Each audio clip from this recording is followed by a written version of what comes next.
Bueno, entonces hoy vamos a seguir con la parte de termodinámica, pero vamos a olvidarnos justamente de la idealización, de esta situación ideal que habíamos planteado la vez pasada. Es decir, vamos a usar todos los resultados de la vez pasada, pero vamos a tratar situaciones más realistas. En algunos casos situaciones más realistas, es decir, que donde aparece la forma, donde ya no trabajamos con sistemas sin factor de magnetizante, porque esto tiene resultados que no son solo, digamos, no se trata solo de resultados cuantitativos, sino que vamos a ver que cambia cualitativamente la respuesta de los superconductores. Entonces es importante entenderlo. Y también vamos a ver qué pasa en muestras pequeñas, en las cuales no podemos despreciar la longitud de penetración. La longitud de penetración es comparable con la muestra. Entonces, repasemos un poquito a lo que habíamos llegado a la clase pasada,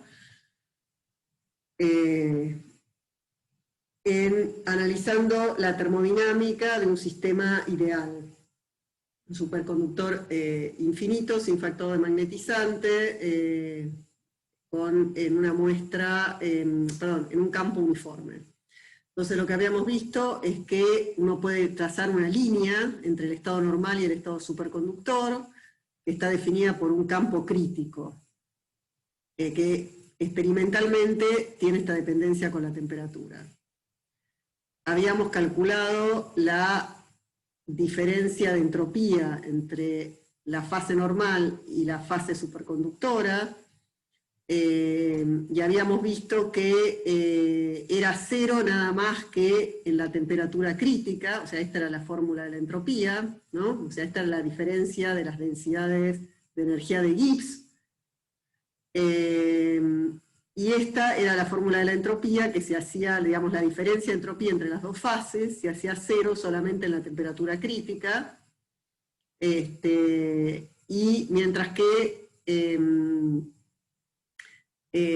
cuando uno estaba lejos, o sea, apenas uno aplicaba un campo, y por lo tanto la transición ocurría a temperaturas menores que la temperatura crítica, el campo crítico dejaba de ser cero, HCDC ya no es cero, y entonces aparece un salto finito en la entropía. Por lo tanto, la transición aparece como de segundo orden, es decir, continua, solo en ausencia de campos, y aparece una transición de primer orden en presencia de campo. Habíamos visto que esa transición de primer orden la podíamos cruzar en las dos direcciones, ¿no? Cruzando en función de temperatura a campo constante, o cruzando esta línea en función de campo a temperatura constante. En ambos casos veíamos saltos, tanto en la entropía como en la magnetización. También habíamos visto qué pasaba con el calor específico. Tanto la entropía como el calor específico no dependían de campo. Y habíamos visto que la diferencia del calor específico, o sea que el calor específico sí tenía un salto a campo nulo, que ese salto estaba bien definido, tenía este valor, y que efectivamente experimentalmente se comprobaba una muy buena equivalencia, tanto midiendo por calorimetría como midiendo por mediciones magnéticas, esta equivalencia entre el salto del calor específico por uno u otro método. Entonces habíamos visto eso, habíamos visto que en cambio cuando estamos en presencia de campo, en lugar de un salto, en un sistema ideal veríamos una divergencia, pero en un sistema real vemos un pico en el calor específico en la transición. Bueno, entonces básicamente eso es lo que habíamos visto, pero habíamos aclarado que esto iba a ocurrir siempre que estemos muy cerca de un sistema sin factor de magnetizante, y suficientemente grande. Es decir, habíamos hecho todas estas aproximaciones para obtener esa línea, ¿no? No había factor de magnetizante, y además el campo aplicado era uniforme. Entonces, estas dos condiciones son las que llevan a que el campo es uniforme igual al aplicado en todo el espacio, y esa es una de las aproximaciones que usamos. Después decíamos que las muestras eran macroscópicas, es decir, que podemos despreciar la longitud de London, y por lo tanto en todas las cuentas que hicimos dijimos B es igual a 0 en el superconductor, y cuando comparamos la energía de Gibbs del normal y del superconductor, la diferencia es que en el superconductor anulábamos el campo en el interior del superconductor.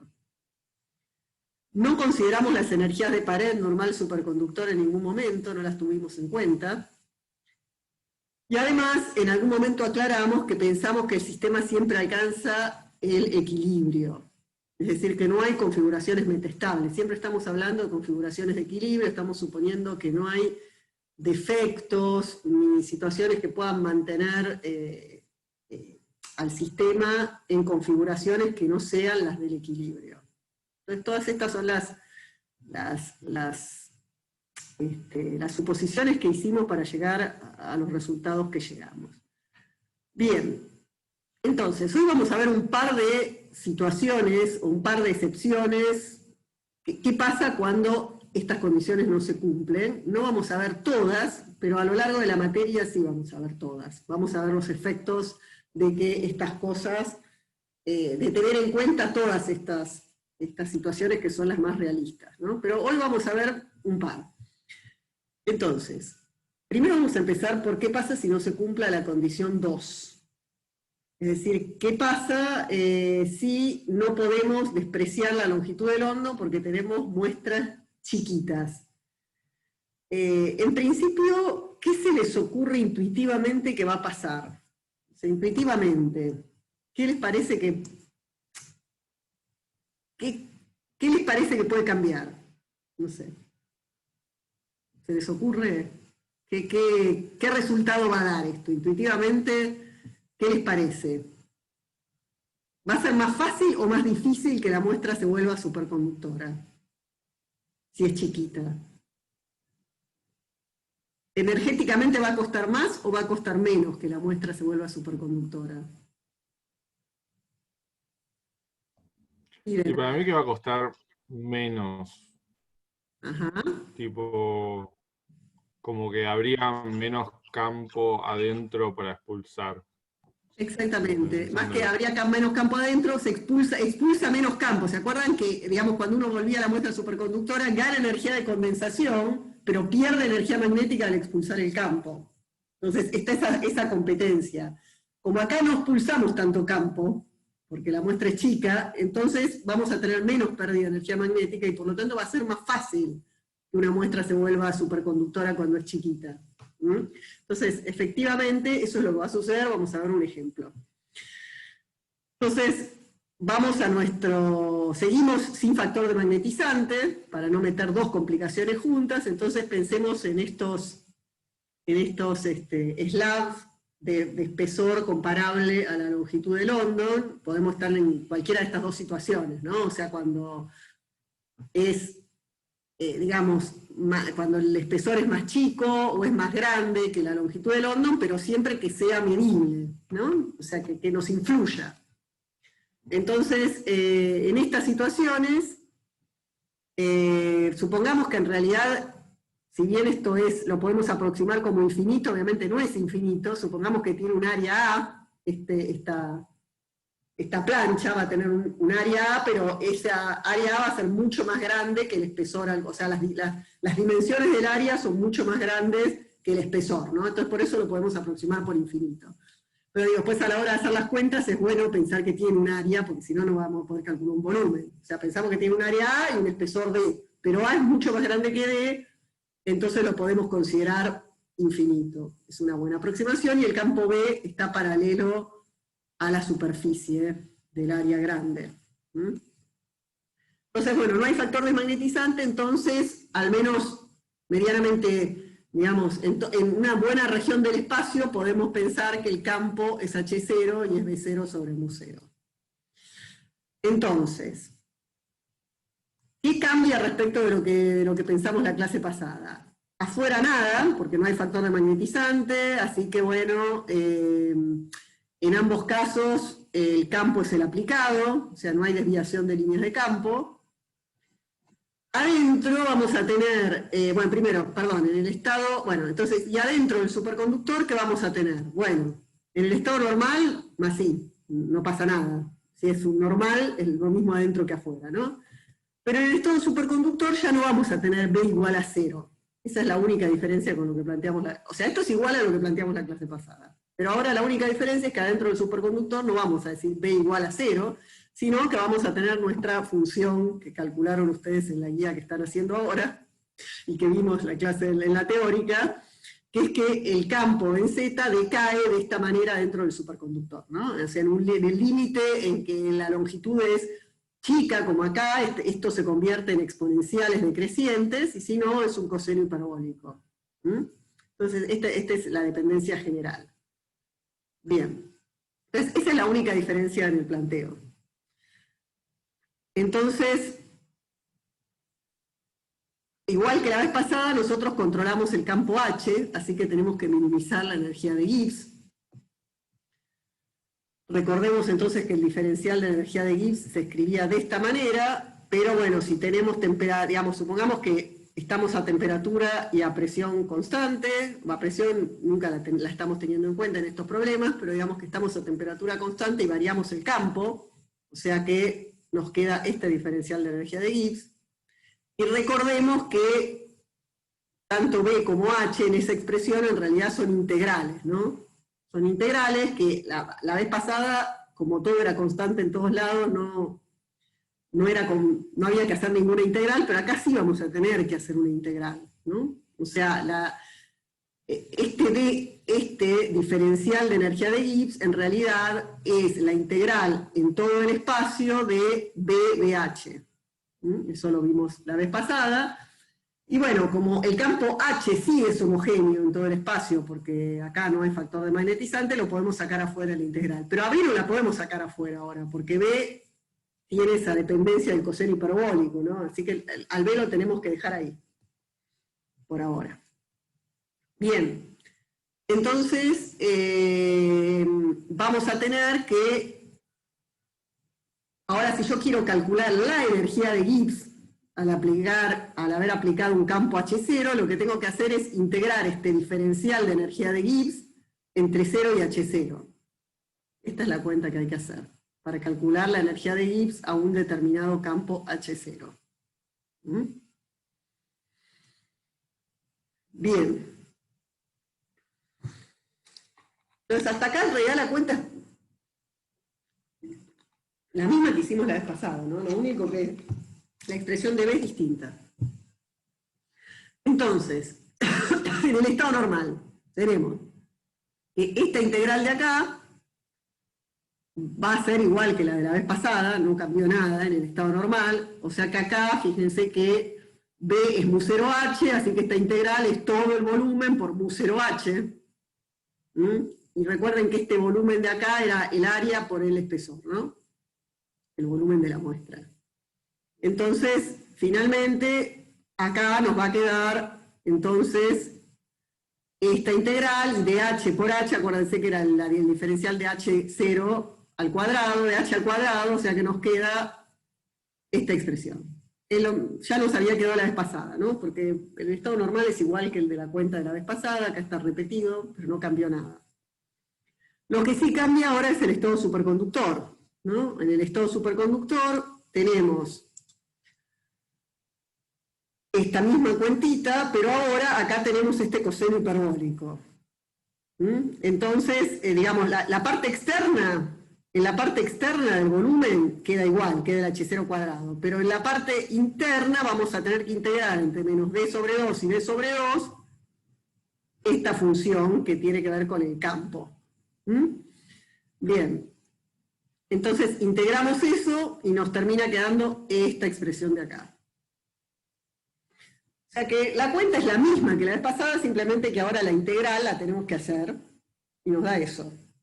O sea que la diferencia de energía libre, o sea, la energía libre del estado superconductor queda con esta expresión en donde aparece la relación entre el espesor y el lambda de London.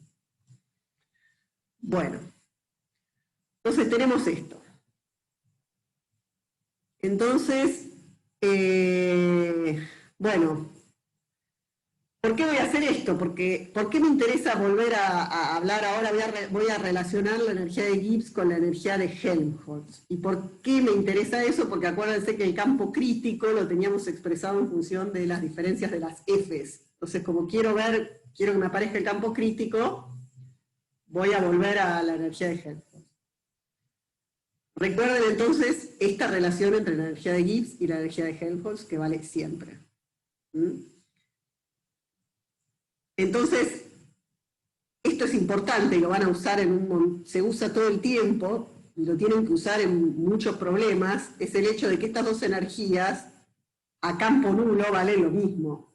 O sea, se diferencian cuando ponen campo, pero la parte que no depende del campo magnético, mientras que no estemos usando presión, va a valer lo mismo, o ningún otro trabajo, mientras que el único trabajo que estemos usando sea el magnético, entonces esas dos energías van a ser iguales. Entonces, esto es útil, lo usamos un montón. Porque entonces, digamos, yo voy a hacer esto menos esto, pero en lugar de escribir Gm menos Gs, voy a escribir Fn menos Fs, porque son iguales las energías de Gibbs y de Helmholtz sin campo. Y después sí, escribo todo esto, escribo esto menos esto. ¿Ok? La parte del volumen exterior se me va, y me queda solamente el volumen de la muestra, que queda así. ¿Ok? Y acá quedan las dos energías de Helmholtz. ¿Está bien? Es esto menos esto, reemplazando las energías de Gibbs por las energías de Helmholtz. Entonces, bueno, ahora voy a escribirlo por unidad de volumen, porque quiero llegar al campo crítico. Quiero que me aparezca el campo crítico en algún lado. Entonces, divido por el volumen. Acá me aparece B, así que es fácil. Divido por el volumen, y acá me queda la densidad de energía.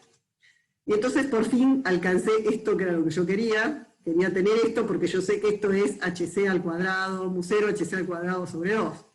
¿Ok? Así que ya puedo relacionar ahora mi diferencia de energía en esta muestra chiquitita con la energía de condensación superconductora, que es esta. Que es la que había calculado la vez pasada. ¿Ok?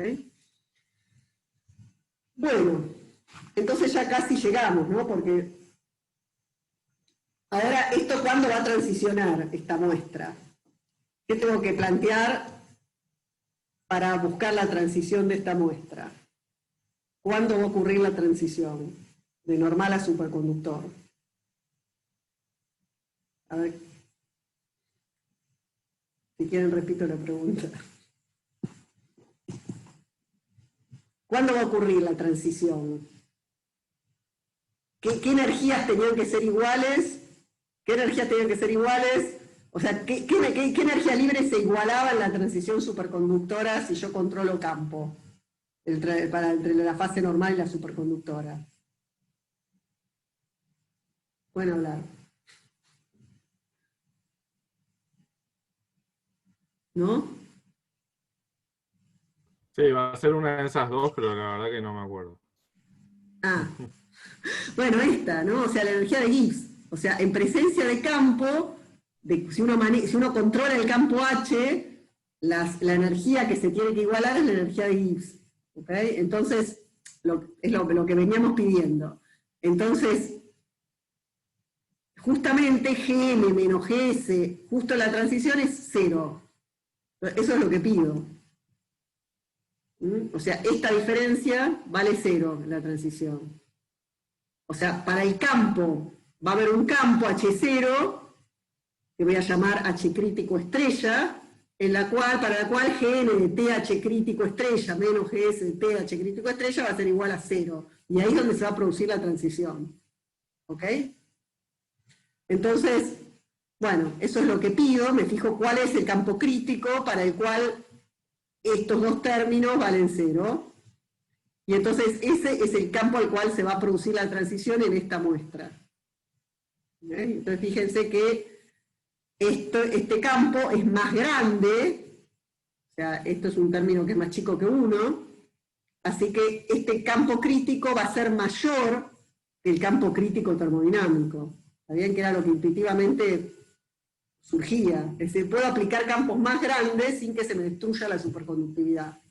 ¿Está bien? ¿Por qué? Porque, bueno, porque tengo una muestra chiquita que me permite que no necesito expulsar el campo, entonces pierdo menos energía magnética y puedo, por lo tanto, aprovechar mejor la energía de condensación superconductora, y hasta campos más grandes no necesito romper la superconductividad.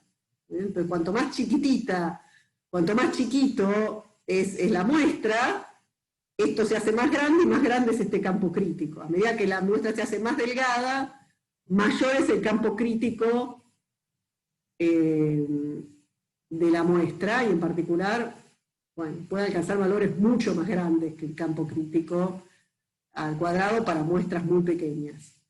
¿Sí? ¿Se siguió más o menos? Y eso se usa, o sea, se explota eso, se quiere buscar campos más fuertes, o sea, hay algún régimen que se quiere estudiar Sí, sí, lo que más pasa es fuerte. que más o menos, porque por otro lado, a ver, depende. Claramente esto se usa, es decir, cuando uno tiene una muestra delgada, uno sabe que el campo crítico no es el campo crítico termodinámico, eso se sabe y se usa y se aprovecha. ¿Está bien? Ahora, la realidad es que muchas veces los campos grandes a uno le interesan porque lo que quiere es poder usar corrientes grandes, densidades de corrientes grandes, ¿no? Y esas densidades de corrientes generan campos. Uno quiere usarlo para transporte, suponete, o para alguna cosa así. Y entonces acá no va a pasar eso, porque esto al ser tan delgadito, no vas a poder pasar una corriente grande, ¿está bien? O sea, entonces, a ver, no es que vos podés aprovechar esto para decir, bueno, voy a aprovechar para pasarle una corriente más grande a este campo y de todas maneras no romper la superconductividad, porque la corriente que podés pasar va a seguir siendo pequeña. O sea, la densidad de corriente podrá ser grande, pero la corriente va a ser pequeña, porque es muy delgado el superconductor. ¿Está bien? Entonces, para algunas cosas te puede servir, para otras no, pero claramente es algo que se sabe y se usa en la práctica, ¿no? El hecho de que, digamos, dependiendo de la geometría, los campos críticos son muy distintos. Esto se sabe y se usa. Bien. Claro, pero por eso no puede ser, eso que decís de los cables, los Sí. cables superconductores no son súper finitos, o sea, a propósito. Eh, Digo, tal vez tiene que ver con esto. No, más o menos, no son súper finitos, son finitos, pero no del tamaño de lambda L, que son, acordate, Ah, claro, de claro. penetración son nanométricas, cientos de nanómetros, qué sé yo. Es cierto que vos podés tener cables superconductores delgados, porque podés aprovechar para pasar una corriente muy grande, en un cable delgado no hay problema porque no disipa. Entonces podés usar cables delgados, pero siempre son cables macroscópicos, ¿está bien? Comparado con las distancias de longitudes de penetración, no son cables microscópicos. Claro. ¿Tá? Estas cosas se usan más para dispositivos y cosas por el estilo, estas películas delgadas, que también tienen su gran utilidad, pero digo, más para eso que para transporte de corriente, ¿no? Bien.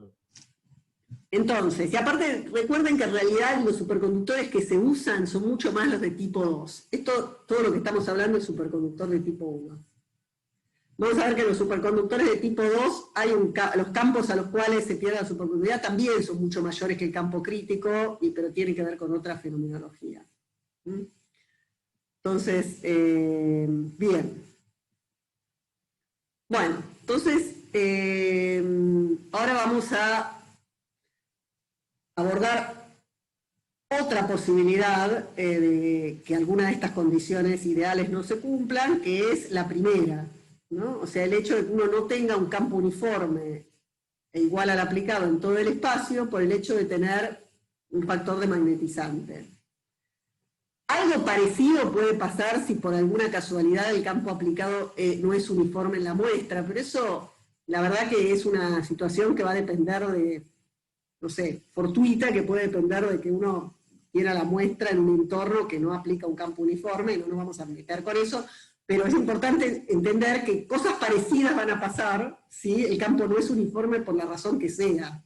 ¿Está bien? Pero nosotros vamos a abordar el campo, el hecho de que uno tiene una muestra que tiene una geometría que desvía las líneas de campo y por lo tanto H no es igual al aplicado en todo punto del espacio.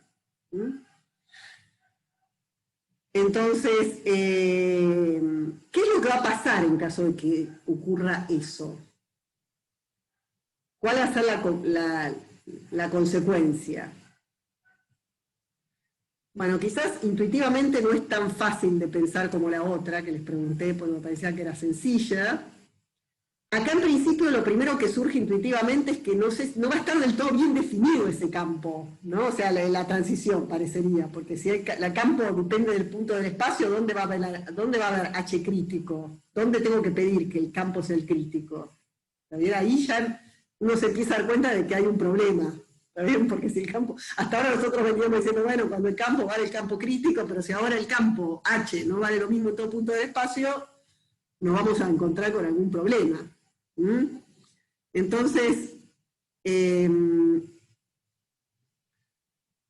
digamos, en principio uno diría, ¿qué va a pasar? En algunas regiones el campo puede alcanzar el campo crítico y en otras no, ¿no? Por ejemplo, no sé, nosotros vimos problemas donde claramente el campo tenía distintos valores, era máximo en un punto, mínimo en otro. Entonces, ¿qué va a pasar en ese caso con nuestra transición termodinámica? ¿Cuál es la solución? Entonces, vamos a ver un ejemplo que es nuestra querida esfera superconductora macroscópica, que ya lo hemos resuelto ese problema. Entonces vamos a verlo primero en un ejemplo, para entender qué es lo que pasa. Bueno, entonces tenemos nuestro problemita que ya abordamos en más de una oportunidad. Y nosotros lo que habíamos pensado era una situación en donde la esfera estaba en estado Meissner. Y habíamos aclarado, bueno, el campo aplicado tiene que ser suficientemente bajo como para que sea termodinámicamente estable que el superconductor esté en estado Meissner. No habíamos aclarado cuál era esa condición, simplemente habíamos supuesto que eso era lo que pasaba para resolver el problema, porque todavía no nos habíamos metido con termodinámica, pero en algún momento habíamos mencionado esa condición. Entonces, volvamos a esa situación, o sea, digamos, el campo H es suficientemente bajo, el campo aplicado, como para que no haya problema y yo no haya alcanzado ningún punto de la muestra de campo crítico. Entonces, la solución que habíamos encontrado, para encontrar la solución habíamos usado coordenadas esféricas y habíamos expresado los campos afuera y adentro en coordenadas esféricas. Este es un problema de la guía que creo que es la que están resolviendo ahora. Entonces, así que les puede venir bien el repaso.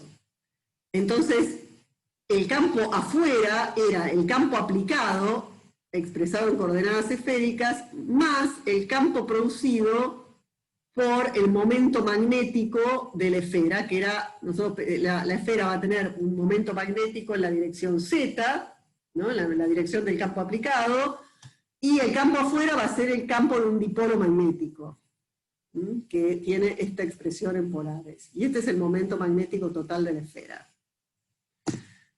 Mientras que adentro, como es una esfera macroscópica, podemos suponer que el campo es cero. ¿Está bien? Y habíamos pedido la condición de contorno de que la componente perpendicular del campo se conserve, es decir, la componente en R. Entonces justo en R igual al radio de la esfera, que es el R grande, el campo afuera y el campo adentro tienen que ser iguales. Y de ahí, de igualar esto a esto, habíamos sacado cuánto valía el momento magnético de la esfera. Habíamos dicho, bueno, todo el momento magnético de la esfera tiene que valer esto. Y eso nos decía entonces cuánto valía la magnetización de la esfera, y de ahí sacábamos el factor de magnetizante y el campo interno, que era menos m, porque m vale 0. Entonces veíamos que el campo interno era distinto del campo externo, y el campo B en particular va a depender de la posición, ¿no? No va a ser homogéneo en toda la superficie de la esfera, ¿no? Acá va a ser más intenso, acá va a ser menos intenso, el campo B en la superficie de la esfera.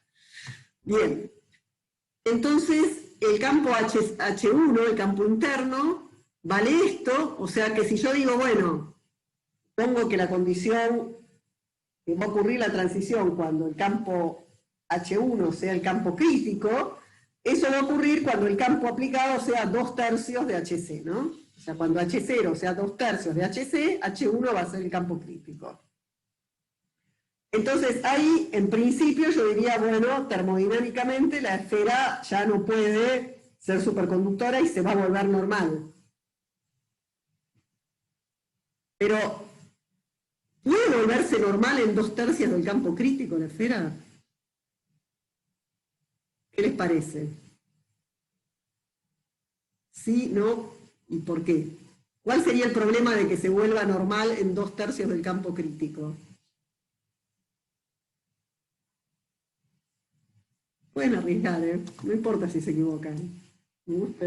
No, no entendí bien. O sea, si estuviéramos bajando el campo Claro, a ver, la cosa y es la siguiente, en yo el digo, momento en el que el campo cruza 2/3, ¿se vuelve normal? en realidad si estuviéramos subiendo el campo, ¿no? O sea, yo estoy en el estado superconductor, o sea que tengo un campo chiquito, voy aumentando el campo. A medida que H0 va siendo más grande, más grande, más grande, hasta que en algún momento llega a 2/3 del campo crítico y ahí el campo interno de la esfera va a valer HC. Entonces, si yo lo sigo subiendo, voy a tener un campo en la esfera mayor que HC, y eso no es termodinámicamente posible. ¿Está bien? O sea, la esfera no quiere tener un campo mayor que HC. Si yo hago la cuenta, me va a dar que no conviene eso. ¿Está bien? Entonces, la esfera se va a querer volver normal. O sea, porque le va a convenir termodinámicamente. Ahora, si justo toda la esfera se vuelve normal en 2/3 del campo crítico, ¿qué es lo que va a pasar? Las líneas de campo, en lugar de desviarse, la esfera se vuelve normal, van a pasar a través de la esfera. ¿Está bien? Entonces yo voy a tener un estado normal, pero con un campo más chico que el crítico, y eso tampoco es interesante termodinámicamente. Tampoco es conveniente termodinámicamente, ¿está bien? O sea, la esfera no puede ser ni toda normal ni toda superconductora en esa situación. ¿Se entiende? Es decir, lo repito, porque es un concepto no del todo fácil. El campo, uno hace todo este razonamiento pensando que la esfera está en el estado Meissner. O sea que yo tengo un campo suficientemente bajo para que a la esfera le convenga ser superconductora. Siempre, si pongo un campo muy bajito, seguro eso va a pasar. Ahora empiezo a aumentar el campo. A medida que aumento el campo, aumenta el campo interno de la esfera. Y aumenta el campo B acá. ¿Está bien? El campo B acá. Entonces, hay un momento en que el campo B en este punto, que es igual a H1, va a valer 3 medios, o sea, H1 va a valer 3 medios de H0 y el campo ahí va a valer 3 medios de mu0 por H0. ¿Está bien? Entonces, si yo sigo aumentando, voy a tener y me quedo en estado Meissner, voy a tener un campo en la esfera que va a ser mayor que el campo crítico. Y eso es dinámicamente inestable, porque voy a tener que el estado superconductor va a ser más energético, porque voy a haber perdido energía magnética, voy a tener demasiada energía magnética, voy a tener demasiada desviación de líneas de campo, y entonces va a ser termodinámicamente inestable. ¿Bien? O sea, me va a convenir que se vuelva normal. Cuando hago la cuenta, voy a calcular la energía del estado superconductor, que es tener este volumen superconductor, ¿no? El volumen de la esfera superconductor. Entonces, calculo la energía que gano porque sea superconductor. Ese H crítica al cuadrado sobre 2 por el volumen de la esfera. Gano esa energía, pero por otro lado pierdo energía magnética. Y la energía magnética que pierdo de alguna manera, que aumento, por el hecho de tener que desviar las líneas de campo, es mayor. ¿Por qué? Porque el campo es mayor que el campo crítico. ¿Está bien? Entonces no me conviene. Digo, bueno, entonces se vuelve normal. Pero si se vuelve normal, todas las líneas de campo dejan de apretarse acá. Pasan derechas. Entonces ahora el campo de la esfera no es más 3 medios de H, sino que es H. Entonces el campo pasaría a ser 2/3 de HC. ¿Está bien? Y eso tampoco es conveniente. ¿Está bien? Porque en ese caso me gustaría que la esfera sea superconductora, no que sea normal. ¿Está bien? Entonces me encuentro con ese dilema. Este es ese tema. Entonces la solución, que es lo que en realidad sucede en la naturaleza de verdad, es lo que se conoce como estado intermedio, que ocurre en los superconductores de tipo 1. Y es lo que realmente pasa. La naturaleza resuelve el problema de esta manera. Aparecen pedacitos de la muestra que se vuelven normales y otros pedacitos que siguen superconductores. O sea, se aparecen regiones microscópicas en donde la muestra es sucesivamente normal y superconductora. Entonces, el tamaño y la forma de esas regiones dependen de un montón de cosas que no nos vamos a meter, algunas sí, pero no muchas, ¿no? Son de este tipo. Esta es una imagen real, esto es un disco superconductor en estado intermedio, con colorcitos, estos son los tamaños, es una imagen en donde se ven regiones oscuras y claras que es con y sin campo magnético. Hay regiones donde está expulsado el campo magnético y regiones donde penetró el campo magnético y eso se ve con distintos colores. Entonces, lo que sucede es que aparecen patrones de este tipo en las muestras, donde hay pequeñas regiones muy chiquititas alternadas, normales y superconductoras. En lugar de que las líneas de campo evitan esto y se desvían completamente de este disco, ¿no? Lo atraviesan y lo atraviesan de esta manera. ¿Está bien? No lo atraviesan completamente, van dejando como caminitos superconductores en el medio. ¿Está bien? O sea que aprovechan energía de condensación, porque hay partes que son superconductoras, pero no necesitan desviar las líneas de campo. Entonces... Gaby, ¿te hago una pregunta? Sí, decime. ¿Cómo es el transporte en esas muestras?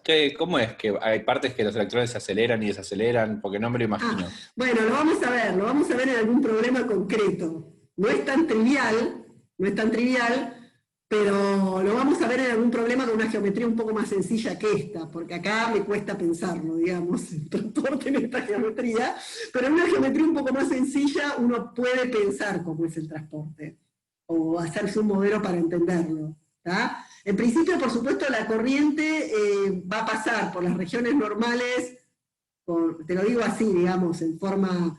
en las regiones normales la corriente va a ser óhmica, en las regiones superconductoras la corriente va a pasar solamente en una superficie de longitud lambda y en el interior no. O sea, eso va a seguir comportándose como siempre, ¿está bien? Ahora, se te arman como pequeños dominios por la superficie para circular. Es que acá no está pasando una corriente, acá hay un campo aplicado. Cuando vos pasás una corriente, la forma de las regiones es otra. ¿Está bien? Se va a poner de alguna manera geométrica para permitir ese paso de la corriente, que no es esta.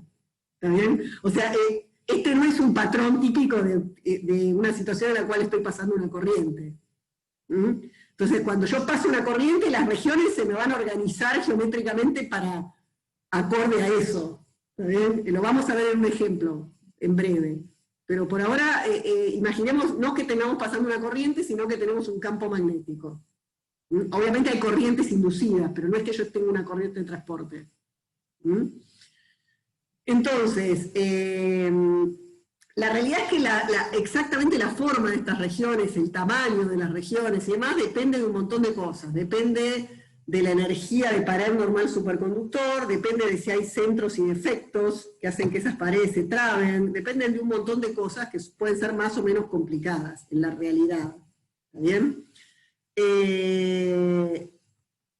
Pero bueno, podemos tratar de simplificar en algún modelo para entender de qué se trata, o para más o menos modelizarlo. Queda claro que en general la distribución esta tiende a minimizar la acumulación de las líneas de campo, o sea, como que evita que pase como lo de la esfera, que las líneas de campo se acumulan en un punto, sino que más o menos se distribuyen homogéneamente como para no perder energía magnética. ¿Está bien? Como para evitar ese problema. Entonces, un dibujito, obviamente en otra escala, ¿no? Piensen que en esta hay un montón de estos. Acá lo hice nada más que 4, Manguín hizo 4, para que sea más fácil el dibujo. Pero esto sería esto, ¿no? O sea, hay un montón, son micrométricos estas regiones. Pero digamos que uno puede imaginar que uno tiene la esfera, y en lugar de que en las líneas de campo se acumulan todas en la esfera, traspasan la esfera, pero la traspasan como en franjas. en franjas uniformes de este tipo. Normal, superconductor, normal, superconductor. Entonces, prácticamente no hay desviación de líneas de campo. Bien, entonces vamos a pensar de qué se trata este estado intermedio de una manera muy idealizada. Como les digo, en la realidad, la verdadera distribución del estado intermedio existe, se ve en imágenes, pero es súper compleja. Pensemos una situación sencilla de esta esferita en donde decimos, bueno, tengo regiones normales, donde el campo es nulo, y regiones superconductoras, donde el campo es nulo, y regiones normales, donde el campo H, digamos, el campo B, es el campo crítico, mu0 por H crítico, en estas zonas. Y lo que uno va a pensar es que, como no se desvían las líneas de campo, yo puedo suponer, o voy a buscar una solución en la cual no tenga el problema de que el campo, digamos, voy a buscar una solución que sea compatible con que el campo en todo momento sea campo crítico. ¿Está bien? O sea, el campo es el campo crítico, y voy a tener regiones con B igual a 0 y regiones con mu0 H crítico. Ese es el planteo del estado intermedio.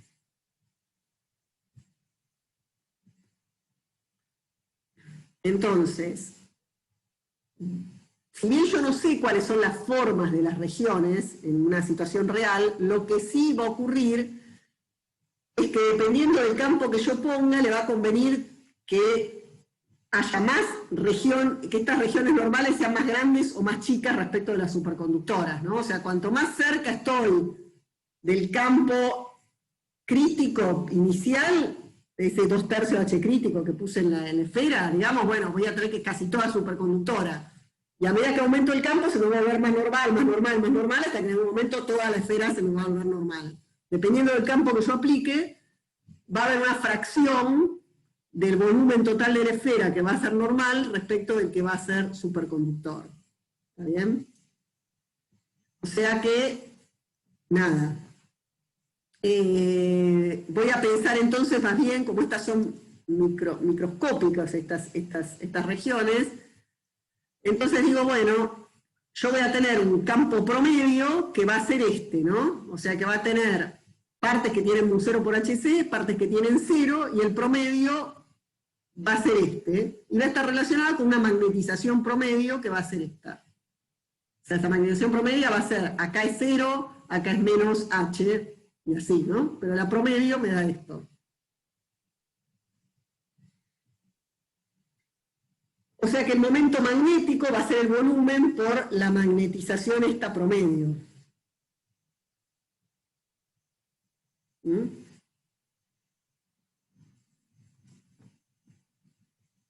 Entonces ahora la idea es resolver el mismo problema que resolvimos antes, el de la esfera en un campo externo, pero ahora el momento magnético de la esfera es este. O sea, vuelvo a resolver mi mismo problema con las condiciones de contorno, con todo, pero lo pienso como un problema en el cual yo ahora tengo un momento magnético que tiene que ver con esta magnetización, que no es menos H, sino que es esto. O sea, el planteo es el mismo que el de la esfera que habíamos hecho antes. O sea, afuera tenemos el campo externo y el campo del dipolo. Pero el dipolo M está relacionada con esta M media, que viene de acá. Esa es la única diferencia. No es la única diferencia. Adentro, el campo B1 ya no es 0, sino que es este B medio expresado en coordenadas esféricas. ¿Ok? El planteo es el mismo, pero bueno, los campos son distintos. El campo interno no es 0 y el campo externo tiene un momento magnético que es distinto. Pero después el planteo de la solución es el mismo que el de antes. ¿Está bien? O sea, planteo la continuidad de la componente perpendicular igual que antes, diciendo, bueno, la componente en R de esto es igual a la componente en R de esto. Y entonces me queda esto. De plantear esa continuidad, obtengo esa igualdad.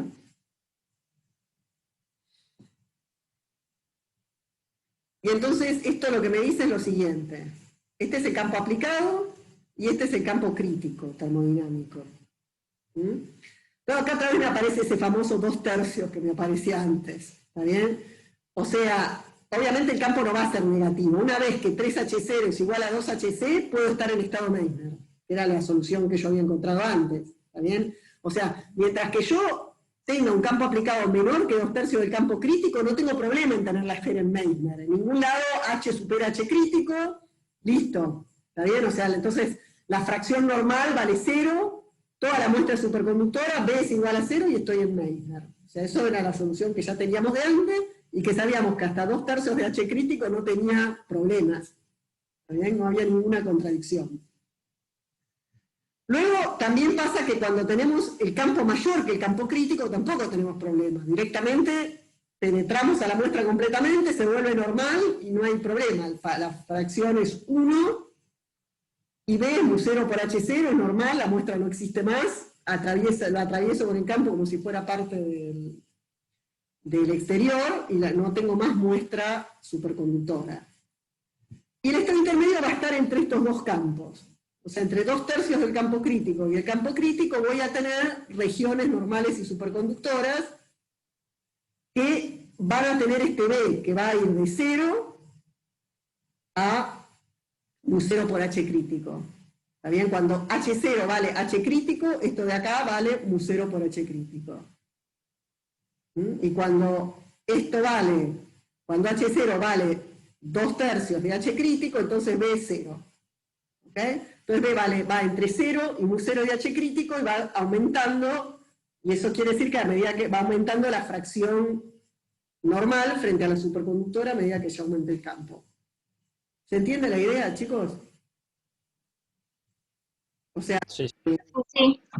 o sea, obviamente, ya les digo, en una situación realista, las formas y demás van a ser distintas, pero esto se va a cumplir bastante. O sea, en una situación realista, esto se va a cumplir. En realidad vamos a ver que no tanto, quizás va a ser interesante, no sé si vamos a, finalmente no sé del todo qué datos experimentales les voy a dar, pero la cuatrimestre pasado los chicos estudiaron, unos chicos pusieron un pedazo de plomo, un superconductor de tipo 1, para ver qué pasaba con el estado intermedio, y vimos unas tremendas histéresis, porque estas paredes, estas regiones, se anclan. O sea, justamente hay configuraciones metaestables. Entonces, aparece, o sea, la respuesta no es reversible. Esta idea de que uno tiene la curva de equilibrio, en la práctica no es así, sino que aparece toda una histéresis alrededor de la respuesta esperable en equilibrio. ¿Está bien? Es bastante interesante lo que pasa en la realidad. ¿Está bien? Esto es pensando que siempre el sistema alcanza el equilibrio, pero en muestras reales estas paredes se encuentran con defectos y entonces no es reversible entrar y sacar el campo. ¿Está bien? En muestras es bastante interesante. Y bueno, nada, quizás lo veamos más adelante. Pero por ahora nos vamos a quedar con esta situación idealizada, en donde lo que vemos es la respuesta en equilibrio del sistema. Que muestras muy limpias, quizás se puede ver.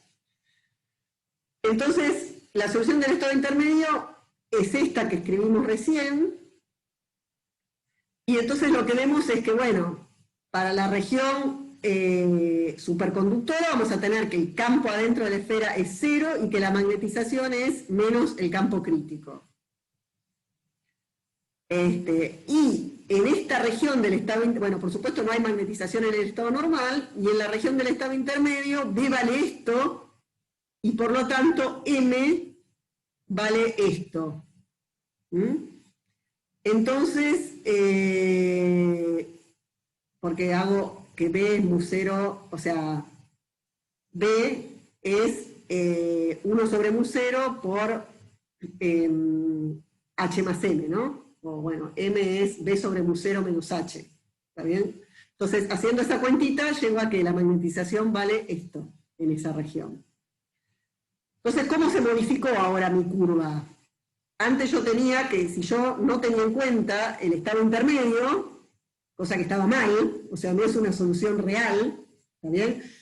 yo había encontrado esto. Esta solución ahora vale, por ejemplo, en una plancha sin factor de magnetizante. Yo voy a tener más o menos, si la plancha es suficientemente grande, voy a tener esto, no voy a tener el estado Meissner hasta que llego al campo crítico, que es lo que vimos la vez pasada, ¿no? O sea, tenemos esto y un salto en la transición. Un salto en la transición de normal a superconductor.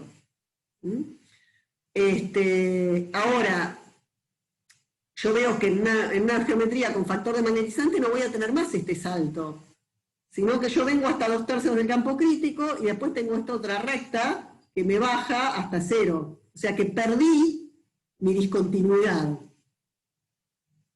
O sea, esto es importante porque en la práctica no existen las geometrías infinitas y por eso es que no existen los saltos discontinuos tampoco, ¿no? O sea, si yo tengo un slab finito y aplico un campo en la dirección que digo no tengo factor de magnetizante, un pequeño factor de magnetizante tengo, y entonces esto, en lugar de ser una pendiente infinita, va a ser una casi pendiente infinita, que en la práctica, a lo mejor en el experimento lo veo como un salto, pero de hecho no es un salto. También siempre voy a tener una pequeña continuidad debido a que efectivamente no tengo geometrías infinitas. Y si no tengo geometrías infinitas, estos saltos en la realidad nunca son saltos, son cosas continuas. Cuanto más grande es el factor de magnetizante, más grande es esta pendiente y más grande es esta región de estado intermedio. O sea, la región Meissner se va achicando a medida que aumenta el factor de magnetizante. ¿Ah? Entonces, bueno,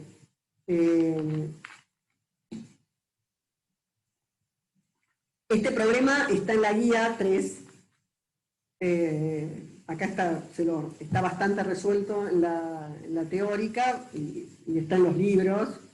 Está en el Mangui, creo que está también en el Tinkan. Es un problema bastante, digamos, clásico de estado intermedio, el de la esfera. Bien. Bueno, vamos a ver algo más de estado intermedio hoy, que también es un problema que está en la guía y que está en todos los libros. O sea, todos estos problemas de estado intermedio están en los libros, no son cosas súper sencillas de resolver.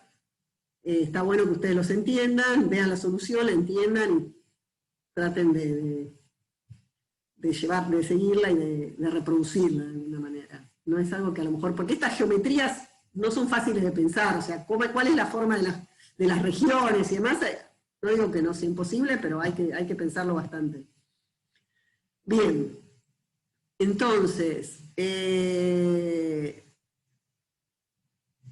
bueno, vamos a pensar ahora algo más. Por ahora, lo único que vimos es cuál es o sea, cómo podemos pensar en un problema, elegimos la esfera, pero sería parecido en otros problemas, cómo podemos pensar cuánta porción es normal y cuánta porción es superconductora en el estado intermedio, pero no dijimos nada sobre el tamaño de esas regiones, ¿no?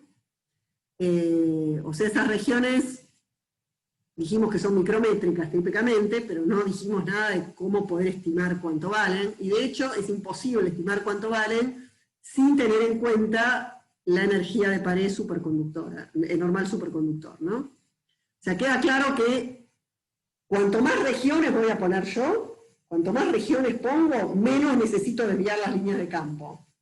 Así que en principio nos diría, mete todas las regiones que puedas, porque cuanto más regiones pongas, menos energía magnética vas a tener que usar. Entonces uno diría, llená de regiones la muestra, pero a medida que voy aumentando las regiones, van aumentando las cantidades de energías de pared normal superconductor, o sea, voy a tener más fronteras. Entonces, si esa energía si esas paredes me cuestan energía, voy a tener un límite para poner todas las paredes que yo quiera. ¿Está bien? Entonces, efectivamente, en los superconductores de tipo 1, la energía de pared normal superconductor es positiva. Lo vamos a ver con bastante más detalle en algunas clases más adelante, vamos a ver cómo sale esto. Por ahora, créanlo. O sea, en los superconductores de tipo 1 cuesta energía poner una frontera superconductor normal. Así que no es gratis llenar a la muestra de regiones, nos va a costar algo. Entonces, bueno, esa energía todavía no sabemos de dónde sale, lo vamos a ver más adelante, pero en principio, recuerden que esto es la energía de condensación superconductora, o sea, esto tiene unidades de energía, así que le podemos adjudicar un largo. Esto es una distancia, ¿no? Esta sería la energía, esto sería una energía por unidad de área, o sea, cuánto nos cuesta crear una pared normal superconductor por unidad de área. O sea que esto tiene unidades de energía por unidad de área. Entonces, esto tiene unidades de energía y cuando lo multiplico por una longitud, tiene unidades de energía por unidad de área. Así que, de alguna manera, esto es una longitud que yo puedo asociar y pensar que es una especie de ancho de pared, o algo así. No es exactamente eso, pero en principio es una longitud que uno le puede asociar a la pared para tener una longitud por unidad de área, una energía por unidad de área de creación de pared normal superconductora. Y en principio uno puede pensar que esto va a depender de la temperatura, ¿no? O sea que no va a costar, a cada temperatura nos va a costar distinto armar una pared, le podemos dejar que dependa de la temperatura. Bueno, entonces, como les decía, hay muchos factores que influyen en las formas de las regiones y en los tamaños de las regiones, pero el modelo más sencillo lo que propone es que simplemente hay una competencia entre la energía magnética que gano por agregar paredes y la energía, o digamos, que me baja la energía magnética al agregar paredes, pero me sube la energía asociada justamente a la existencia de estas fronteras. Entonces, esa es la competencia que hace que yo no pueda llenar hasta el infinito al superconductor de paredes.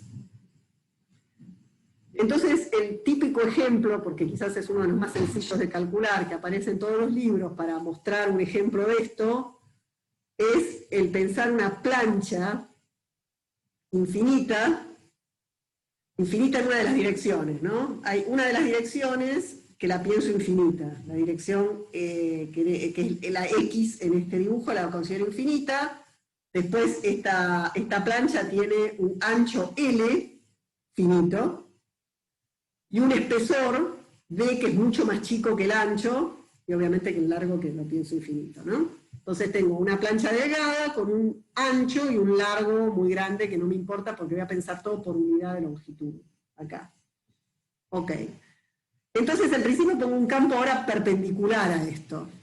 O sea que las líneas de campo pobres, en este sentido se tienen que desviar, pero en el otro sentido, bueno, ambos sentidos se tienen que desviar un montón, ¿no? O sea que esta es una geometría que va a tener un factor de magnetizante enorme. Y más cuanto más finito sea el espesor. Entonces va a ser una geometría que va a tener estado intermedio a campos muy, muy chicos. O sea, prácticamente en todo el rango de campos me va a convenir crear regiones normales superconductoras. Bien. Entonces, en principio, la proporción de regiones superconductoras y regiones normales va a depender del campo que yo aplique, como pasaba con la esfera, o sea, cuanto más grande el campo, menos, digamos, el campo inferior va a depender exactamente de la geometría esta y no me voy a meter, pero va a haber un campo superior al cual voy a llegar con esta geometría, a partir del cual la muestra se me vuelve normal. Y en todo momento, a medida que me acerco a ese campo, cada vez voy a tener más regiones normales y menos superconductoras. Pero la pregunta que yo voy a tratar de contestar es cuánto vale D. O sea, porque DS y DN van a ir cambiando entre ellas a medida que aumento el campo, ¿no? En la proporción esa que ya habíamos hablado. Pero la pregunta es cuánto vale esto, ¿no? O sea, ¿cuál es típicamente el tamaño típico de las regiones? ¿Cuánto vale D? Eso es lo que vamos a tratar de contestar. Entonces, D grande. Entonces, en principio uno puede imaginarse que las líneas de campo van a ser así, ¿no? O sea, lejos de la muestra, esta es la separación típica de las líneas de campo, que espaciadas, acá tengo campo uniforme, acá tengo campo uniforme, pero cuando llego, las líneas de campo pasan solo por las regiones normales y no pasan por las regiones superconductoras. O sea que hay como una especie de afinamiento para poder pasar por el superconductor, en esa zona. Así que bueno, hay una región, un largo típico, en donde las líneas de campo pasan de ocupar todo este ancho a ocupar nada más que este pequeño ancho. Entonces, bueno, el modelo simplificado que proponen en algunos lugares, o sea, esto se puede calcular, la verdad. Se puede calcular, no es imposible para nada, no es tan difícil, pero ¿para qué nos vamos a meter en eso? Hay un modelo más simplificado que propone esto, para hacer las cuentas más fáciles, que es el que está en el Manguín, ¿no? O sea, bueno, obviamente va a tener algún error, pero el orden de magnitud nos lo va a dar bien, ¿está bien? Es decir, bueno, para calcular la diferencia de energía, en lugar de calcularme de esta forma, que es un poco más compleja, la pienso de esta manera. Bueno, esto es simplemente a los efectos de hacer las cuentitas un poco más fáciles. Entonces, esto es la solución que proponen en ese libro. Uno podría pensar en alguna otra cosa, podría pensar en rectas, por ejemplo, que unan esto a esto, y quizá la solución saldría un poquito mejor, y si quieren la pueden hacer. O sea, no es tan difícil. También hay muchas maneras de pensar cómo unir el campo uniforme con esta solución. Esta es la más brutal, puede haber soluciones un poco mejores. Pero bueno, yendo a la más brutal, que es este modelo simplificado, entonces vamos a calcular la ganancia en energía magnética y en energía de pared, en cada caso, para ver cuál es el tamaño ideal de estas regiones, o sea, este periodo, cuánto nos conviene que valga este periodo energéticamente.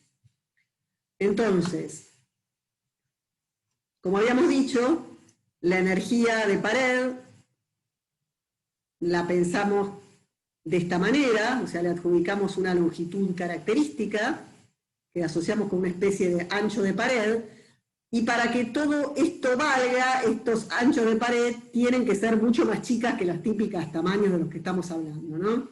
Tenemos que pensar que la pared no nos ocupa todo nuestro espacio. Bueno, entonces el costo de energía de formar regiones por unidad de longitud, o sea, esta es la energía de formar una pared por unidad de área, entonces la energía total va a ser, multiplico por el ancho este y por el largo para tener el área, que es L por D. ¿Está bien? Y divido por D para tener esa energía por unidad de longitud del eslabo, ¿no? O sea, esta sería la energía de interfase por cada una de estas regiones. O sea, cada una de estas regiones D va a tener esta energía de interfase por unidad de longitud. Por eso divido por D. Bien.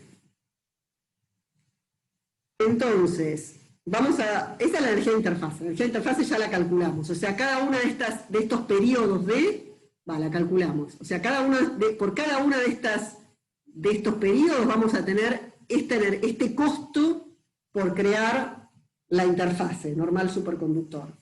En donde puse 2 porque tengo 2 paredes por cada una. Entonces tengo 2 paredes normal superconductor por cada uno de esos periodos, y esa es la energía que me cuesta crear esas interfaces. Ahora voy a ver cuál es el costo de la energía magnética, para poder hacer el balance entre las dos. Bien. Entonces, para eso tengo que ver la diferencia de energía magnética entre tener el superconductor completamente penetrado por el campo y tener esas pequeñas desviaciones de las líneas de campo. Entonces, Si el campo penetra por completo, uniformemente, vamos a minimizar el costo de la energía magnética y vamos a tener que el campo en todo momento, en toda posición va a ser el aplicado. Mientras que si se forman regiones, según este modelo simplificado, lo que voy a tener es que en toda esta zona, entre más menos dp, voy a tener que B vale 0 en las zonas donde está el superconductor y mu0 por H crítico en las zonas normales. Y afuera vale lo mismo que en el estado normal. ¿Ok? Entonces, bueno, vamos a seguir pensando ahora cómo hacemos la cuenta. Entonces, si directamente todo el campo penetra la muestra, o sea, no en esta situación, sino en la situación en que las líneas de campo siguen y penetran completamente la muestra, entonces tendría que la energía magnética por unidad de longitud vale en cada uno de estos, en toda esta región. A mí lo que me interesa es ver qué pasa en esta región, ¿no? Porque esta zona y esta zona son iguales siempre. Yo supongo que no cambió, que lo único que cambió es esta región, la región que está entre dp. ¿Está bien? Entonces, lo que tengo es que este tamaño es D, que es cada una de estas regiones, por 2 veces dp, que es este ancho, por L, que es el, digamos, 2 veces dp es este largo o este alto, y 2 veces, y L es el ancho, ¿no? Entonces, este es el volumen. El volumen que tengo es D por 2dp por L. Y lo divido por unidad de longitud, porque me interesa por unidad de longitud. ¿Está bien? Entonces, esta es la energía magnética que yo tendría si todo el campo penetra. Simplemente lo que hago es agarrar la energía magnética, que es B0 al cuadrado sobre 2mu0, que es la energía magnética, y la multiplico por el volumen, y lo divido por unidad de longitud, porque lo estoy calculando todo por unidad de longitud. O sea, lo divido por D. Esta sería la energía y la divido por D.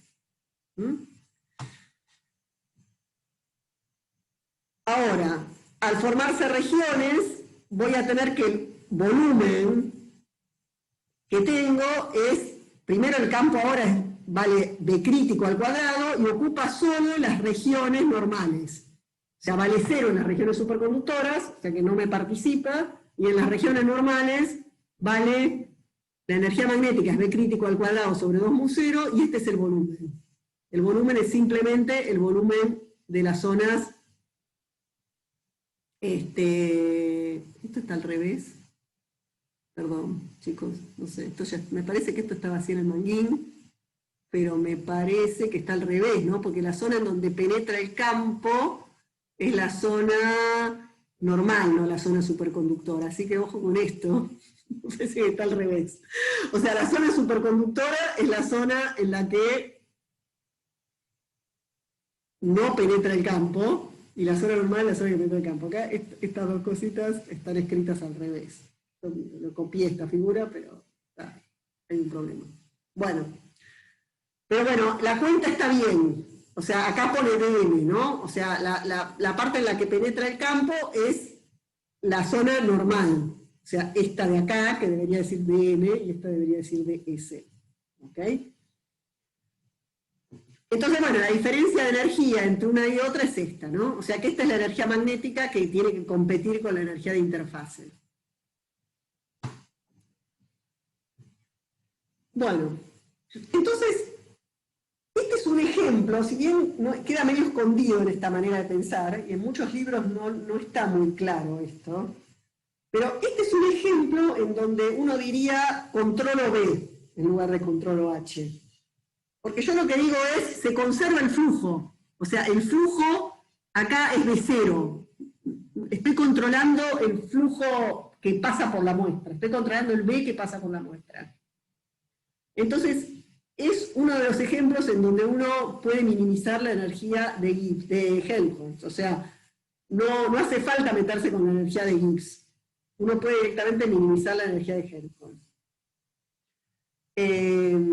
Bueno, no está muy claro, porque en general no llegan a minimizar ninguna energía. Digamos, simplemente hacen cuando uno hace digamos, uno calcula la competencia entre la energía de interfase y la energía magnética y encuentra cuál es la energía que conviene, no está en ningún momento restando menos B por H y haciendo eso que hacemos siempre, y eso es porque acá nos alcanza con minimizar la energía de Helmholtz porque estamos controlando el flujo del campo, el campo B. Eso no está muy claro en ningún libro, pero es la razón por la que vale hacer esto, por la que sencillamente podemos hacer un balance de energía, sin pensar qué es lo que le pasa a la fuente para generar el H, ni nada de eso, porque no entra en esta cuenta. Entonces, este es un ejemplo, modelo, en donde directamente uno puede ver cuál es la configuración que minimiza directamente la energía magnética. Entonces, la energía total va a ser la energía de interfase más la energía magnética, o sea que va a ser esto más esto. Y esta suma da esto de acá. Donde beta, que es la fracción de la fase normal, es eso, ¿no? Es cuánto vale, cuál es la relación entre D y Dn, o sea, qué parte del periodo D está ocupada por la región normal. Dn es beta por D. Entonces, poniendo eso acá, acá, queda esta expresión. Estas cuentas después hay que seguirlas, pero en principio queda eso. Entonces uno dice, bueno, ahora, ¿cómo minimizo la energía total? Bueno, tengo que derivar esta energía respecto de D. Yo lo que quiero es ver cuánto me conviene que valga D. ¿Está bien? Entonces, el tamaño de las regiones tiene que ver con ese D, lo minimizo, y el D que minimiza las regiones es este de acá. Que lo puedo escribir cuando escribo este gamma, lo escribo en función de delta, me sale un mu 0 por h crítico al cuadrado, que se me va con este, o sea que me queda una expresión más sencilla en función de esta longitud. Este es el espesor y este es la longitud de digamos, el ancho de pared de alguna manera, lo que estoy asociando al ancho de pared. Entonces, este es el tamaño típico de las regiones. Así que esto es para dar un ejemplo, que lo ponen, o sea, para darme una cuentita. Supongamos que estoy en una situación en la cual tengo mitad y mitad superconductor y mitad normal. Y tengo un espesor, un film que tiene un espesor de 2 milímetros.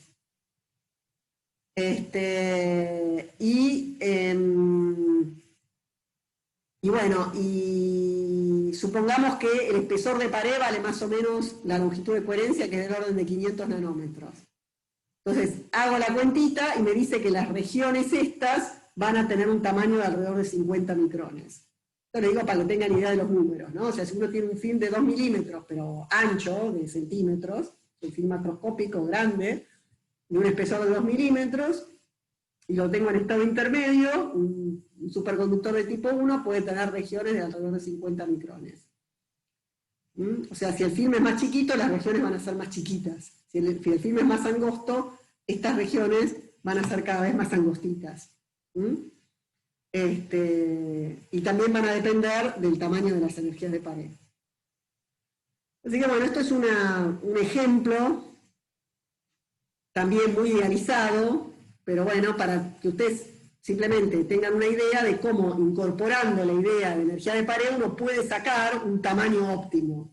Obviamente esta cuenta es muy idealizada, pero les da una idea de por qué el tamaño depende de la energía de pared.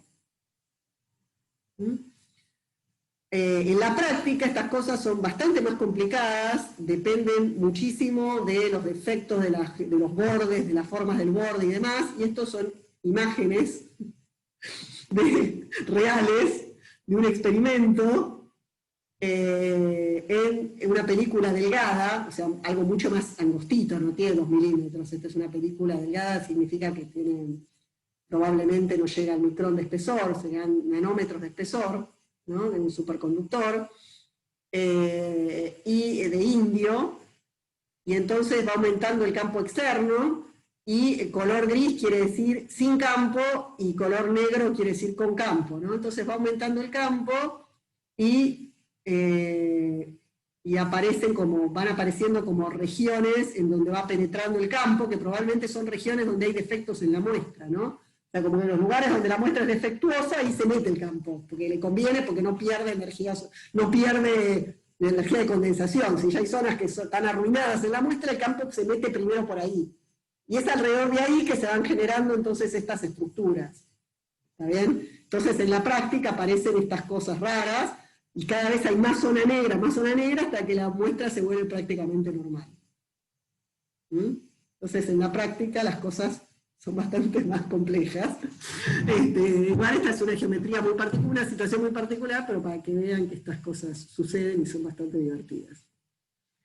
Bueno, entonces yo creo que por hoy vamos a dejar acá. Nos queda un ejemplo de estado intermedio, pero que es bastante complicado, y dado que todas estas cosas requieren bastante cerebro, lo vamos a dejar para el principio de la clase que viene, que es justamente el que preguntó Ramiro. ¿Qué pasa cuando uno pasa una corriente? Digamos, por un superconductor de tipo 1. Bueno, si es muy baja no va a haber problema, pero a partir de una cierta corriente también se van a tender a formar estos dominios. Entonces, ¿cómo se forman esos dominios? ¿Y qué consecuencia tiene eso en el transporte?